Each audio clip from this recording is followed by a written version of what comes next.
I am woman phenomenally. Phenomenal woman? That's me, Maya Angelou. Welcome to this segment of the Afrocentrist podcast, The Woman, Her Story, and Her Impact, where I get to speak to women from across the globe, sharing their stories and how they are impacting their world.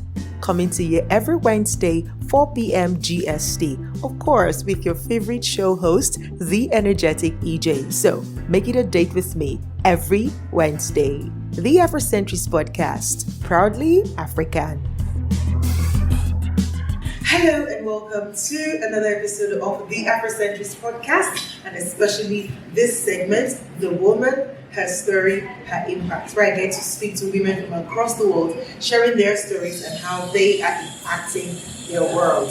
And today I have with me a gorgeous young lady, a Nigerian woman, and I'm so proud of her. I had a story, just a tip of her story, and I'm like, no, we need to hear your voice. We need to hear your story. We need women from Nigeria, from Africa, to hear your story and to be inspired by it. And that's why today on the show, I have Comfort, the CEO, founder of Babatunde Comfort Salon. Okay? So sit back, relax, and dive in as we're going to start into, just dive into her story. She has a very fantastic story of how she got into the UAE, how she moved from like this on the floor to like this that she is today. So go nowhere, grab a cup of coffee, your cup of tea, and your bottle of water, and let's meet Comfort Baba today. See you in a bit.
Okay.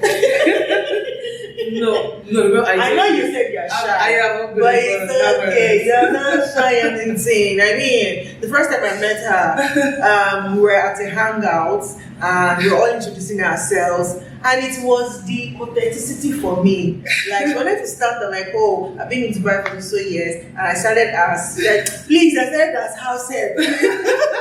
And I'm like, hello, who is this woman? It was the authenticity for me and her down to earth. And when I approached her, like, I would love to hear your full story. Like, no, I'm shy, like, don't worry. When I'm with you on set, your shyness flies away because my boldness and my energy is enough for both of us, right? Yes. So you are welcome, Comfort Mama. Today, how are you doing today? I'm fine, thank you so much. Can you see how gorgeous she is? Because at Babatunde Comfort, this is what they do: hair salon, makeup, nails, you name it, just your whole full spectrum for beauty. So if you are anywhere in Dubai and you're anywhere close to Al Basha, even if you're not close to Al Basha, find your way to Tikam, Basha Heights, and come to Babatunde Comfort. Let them treat you to some nice makeup, nice hairstyle, nice nails, okay? And you'll be glad that you came. So good to have you on the show. Thank you so much. I'm so honored. Thank you for having yourself to be here. Thank you. Okay. Before we go into the story, because you're going to tell us your story now, that one I want to hear. The gist I'm here for. But before we go into the gist, I always like to make it comfortable. Like, say, this is gist we are gisting, okay? Forget this camera that is here. Okay. Now. Just let's gist. As babes gisting. Okay. I'll try. Okay. Fantastic. what is the funniest thing you've ever done? Something that when you remember right now, you just be laughing even if you're alone. Ha! Ha! No, actually, there's a lot. In fact, just thinking about it, there's a lot, but it's actually not something I want to say. Please say one of them that is shareable. There was one of them that is shareable. What is it? Tell us. No, honestly. Honestly. Okay. Honestly. All right. Okay. But you cannot miss. I will still say it either way. Maybe later I will still tell you. Okay. So my second favorite question before we dive into your story. If you were asked to choose between Hey, I'm waiting. Shall not mess up $50 million.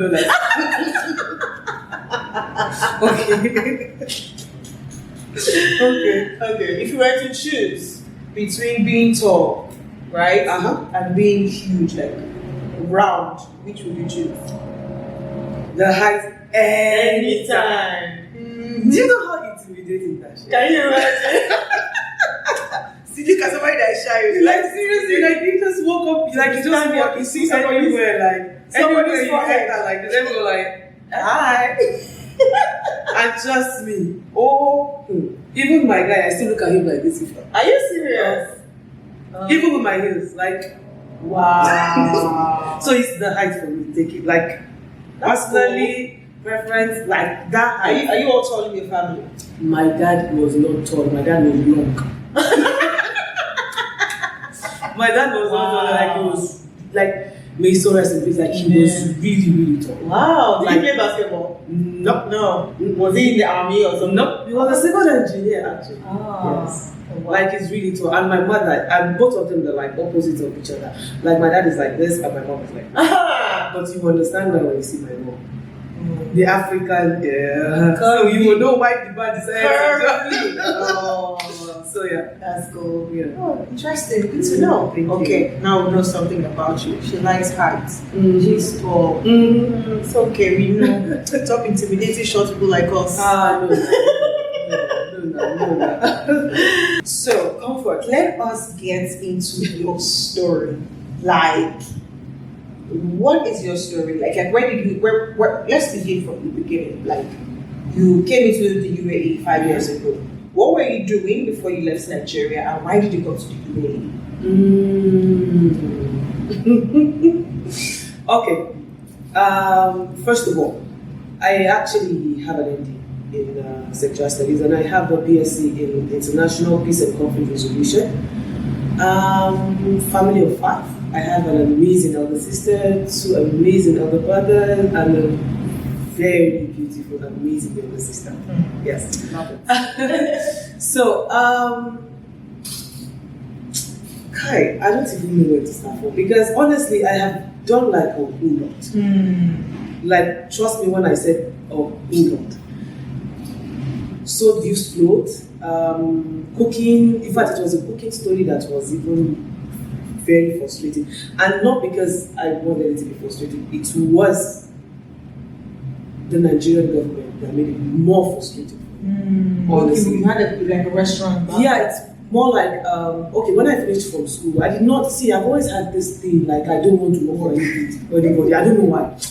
Even at the time I was saying, it's not like I actually know what you want to do or what. Just that I don't know, and I think I got that from my mom, because my mom can sell anything. Wow. Like that woman is enterprise, like to the core. Like I don't know. So I was just like, okay, no, I don't want to sell. I don't want to work for anybody. I don't want to, like, no matter what it is, I will just try to find it. So I started, of course, now I wasted money a lot before I could even realize, okay, this is what I wanted to do. So it's that I was even going, okay, I want to do this. I'll just go and buy it without even knowing how to separate the profit from the interest. Just, and before you know, money don't go. And I'm sitting down, back to the drawing board. What are we doing next? So, but over time, there was now something I realized I actually love, and that was cooking. I could spend 24 hours in the kitchen cooking and not getting tired. Wow. Although I'm a terrible eater, I know. But just that cooking for feeling. people to eat, and Yes, then to find joy in now it. wait, I'm looking at the expression for Wow. them to see probably if they If enjoy they like it it or not. Then I started. Then even with my certificate, it was like, oh, fine. It's not like I even had money to like get like a food restaurant. I went from mechanic villages. Like, you know, this kind of setting that you have in Nigeria, that you go to mechanic village and you just put table. And then And just mechanic there. yeah, you put your umbrella, you put your this, you put your that. I'm telling you, I did that. Then over time, it's like they come, they clear out the place, they say the government wants to use the place. Before you know, they're looking for another location. I sold food in the car park. You know the normal setting that when you have buses that want to travel Kaduna, Lagos, Wow. that kind of car park, I sold food there. Same thing, task force will come from nowhere. Play it. Oh. Like different places you can ever imagine. Like if I got to a stage where I was like, no, we can't continue like this now. I even started selling more money to the point that when I was in my house. So now when I had like 2 people that were working with me that would make like over 1,000. So, and I have other people that, okay, because I'm paying them like per day, so they will come give me like 100 piece or 50 piece, you go and sell. When they come back, they will learn. And at the end of the day, by the time everybody finish whatever they are doing, even me too, I'll carry my own location. You know? So there was one particular day that we had like mass loss that day. I will never forget that. It was mass loss because tax force again. Oh. So they caught like 6 of my staff that went to sell. So, and you know when the task force started there, those ones they even managed to run, but they will confiscate everything. I bet which account I want right now. Oh my God. So over time, then there was now one time I now borrowed money. And now because someone now told me that there was this space that okay, the task force, they will never get there, they will never do this, they will never do that. This is like, I'm talking about, if I am not exaggerating, I tried out like more than 8 venues. So you can imagine when they come, at this time around, some they will come and level it. Some like with your food in the cooler and everything like that. So now there was this particular place they told me that like, they said this place that tax was doing because they don't normally come there, they will never disturb me, blah blah blah. Since like that, I will borrow money. I borrow money to buy the place, and this time around, instead of the usual umbrellas, we made canopy. More investment. Make canopy, because now you have to do like this instead of plastic chairs. So some plastic chairs, they got this normal wood thing that almost exactly. Borrowed money to cook. You see, the day we say we wanted to do so. That's when task force came. It's not that task force came. They leveled it with my food. Hey! And the canopy. And I stood there like this. You could not even express anything. Me, I'm even thinking of the money I borrowed because I didn't pay. Do you understand? Oh no. And that was the day I was like, no more. What done? Like, no, I can't do this again. Like, we're done. You know? So then I called my brother. Not my brother, my uncle. Because my uncle stays in Dubai. My mother's younger brother. He's been here for I think 13 years, if I'm not mistaken. In fact, he started as like security and all that, but now he's an accommodation manager in one of the hotels, one of the 5-star hotels, you know. So I called him one time that I needed money. So my uncle told me that he was not going to give me money. Now what am I doing in Nigeria then? That if I want something that like a job, and at least I'm a graduate, if I wanted a job or something, I should come so you can find me a job, so that way at least I can earn, because he's been hearing that everything and I'm still not giving up, I'm just wasting money. And to them they say that as I'm wasting money. To me it was more like man, I'm not giving up. I can't give up. Because I can't just say because of any small thing I'll be like, okay, no, it's done. Because at the end of the day, that is actually how you start creating or building your comfort zone. So, and at that time, before that last wedding, was the time I asked my uncle for that money. So he was like, just come to buy and work. And I told my uncle, I was like, please, if you want to do this, okay, I'll get back to you. I'll get back to you was like more than 4 years before this last one. That was when I was like, nah, Then Let me get back to him now. Then I went back home. I think about 2 days ago, that same day. I can't remember. But I just know that I was thinking till all through the night till morning, still trying to like, should I try again? I'm owing and I like bills are piling up. I need to pay my rent. I need to pay back this loan. I just called my uncle. I was like, he was not even picking. I now said to me, sir, is that what fasting was doing? He said yes. And even before he said yes, he first of all laughed at me like, Abuja big girl. Like in Yoruba, you don't change mind. Yeah, Abuja big girl. What happened? What changed your mind? You know what? It was just like teasing me and all that. And I'm like, okay, I'm ready. I think I want to go. So over time, then he asked me to send out some necessary documents and all that. I did. Then he got me one, as in we got like, I came into Dubai with a month visa. 1 month. Because you know, I actually thought the job was something that was so, even him thought that, because he wanted to get me the job where he was working. Okay. You won't believe that the week I entered back, that same company put an embargo on employment. Oh wow. So you'd be like, what is going on here? In my mind, I'm like, did I make a mistake? Which kind of phone call this now? I just sat down like this. He was looking at me. He said, even he did not expect that if he had known, he would have even waited or extended the, you know, because of course your visa will start reading to you enter. Yeah. Yes. Then after the first week, after the second week, my uncle now called me. He was like, see, man, he doesn't want to switch over. I will stay and I'll start having fasting. Yeah. So it was like, he thinks it's the best for me to go back. So as soon as he gets the thing done, or even if another one, then I'll come back. I say, oh, I am not going back. I go nowhere. Like, we stay here. We live here. I said, look, forward ever, backward ever. See, tell me what's on the table. And he was like, what is on the table? I don't think you'll be able to do that. Like, what is it? Tell me what is on the table. He said, he has like an old colleague that works in Media One Hotel. Okay. In Media City, that he can talk to, but he knows that the only job that is so easy to get at that time was housekeeping. I'm like, so I'm like, so in Yoruba, I was like, you think he's that? In fact, even he was like, you think I said, oh, no matter, I said, at least I want your child to say how bad can it be? How hard can it be? I will learn it. Like, and you know that there's some different level of physical work. Cooking is standing in one place, right? Is that you're sitting to cut, or you're sitting to sell, or you're standing to cook? Your movement is not like your, you know. But housekeeping, I'm telling you, any day you go to a hotel, the least you can do is, if you check out or you're even going out, just try and just help these people keep a little bit of, you know, organized food, because men, sis, that shit is not easy. Like, it's not easy. So before I did it, so he now called the person. I was like, okay, I'll do it. Then he called the person. Then I went to the hotel. They did like a normal interview. I did interview. Then after like few hours, they asked me to shadow like somebody. Asked if I shadow that person for like maybe 30 minutes or 20 minutes. If I shadow them, then I can, if I see what they are doing, then they will now lead me to a room to handle it, to do it myself. So that would be like a physical interview. So the next thing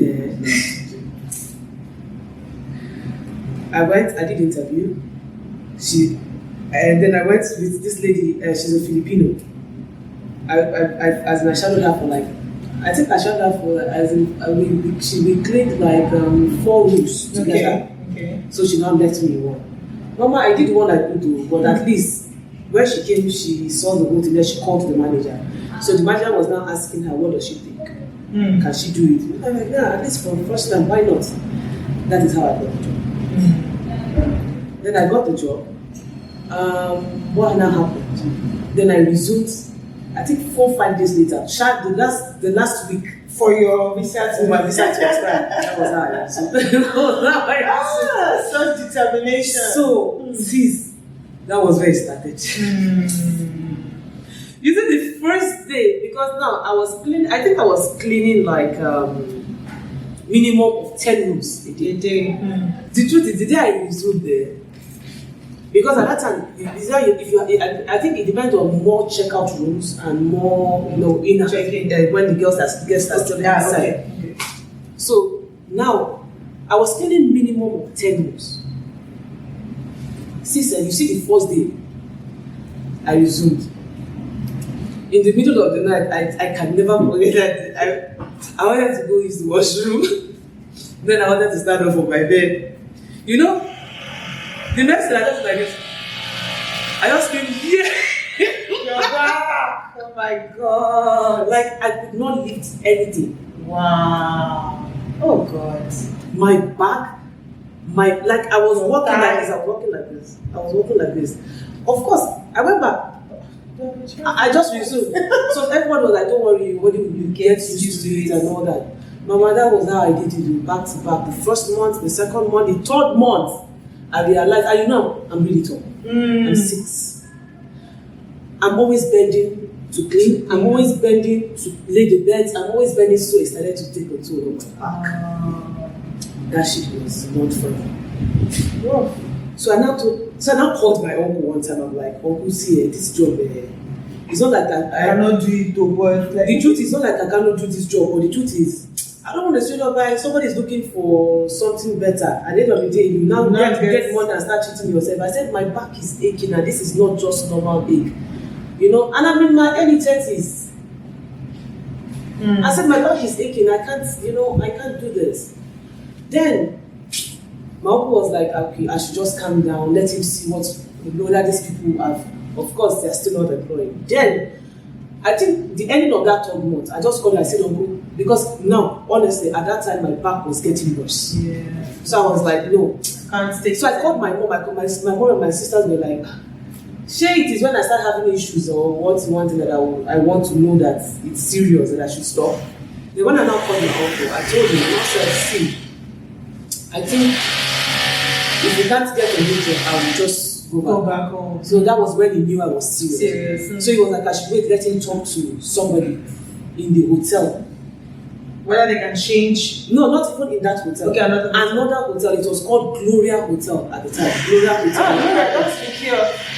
No, that's 2 seasons. 2 seasons. It's not 2 seasons, okay. Because before it was Gloria, Gloria Hotel, Gloria Yasat.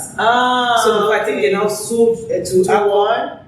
They now maintained Gloria. Before later they now changed it to 2 seasons. Okay. So he now spoke to he called someone and they said, okay, I should come. And they said, okay, the only thing available was waitressing. Oh, that's another one. But at least I was working. So I'm like, although at that time I didn't even know how waitressing was. Okay, yeah. So I went on my off day. I went for the interview. When I got there, the guy interviewed me. In fact, the man was looking at my CV like this, was asking me, like, why? He said, are you sure? He said, I think the person you edited their CV, you forgot to edit some things. I'm like, sir, what do you mean? He was like, this is it. And I'm looking at, like, how? And he said, and you're a graduate? I'm like, yes. So, the interview was actually very interesting. It was really, really interesting. Then he said, okay, I think I like you. So, but you still have to meet the restaurant manager, you still have to meet the HR, Then he took me to the restaurant, the manager interviewed me, took me to the HR. HR interviewed me, so they're like, they're going to get back to me like a couple of days, and I'm like, okay. I think after 4 days or 3 days, they sent me an email that I've gotten the job. Wow. And now let's not forget that the hotel I'm about to leave, I'd already done my residence. Oh, so that and my contract was 2 years. So which means if I don't complete 2 years, I need to pay back the hotel 6,000 dirhams. I did not have this money. God. I did not have this money. Wow. And that was the only way they would cancel my visa for this to take a new one. Then I started making phone calls. I called my mom. I called my sister.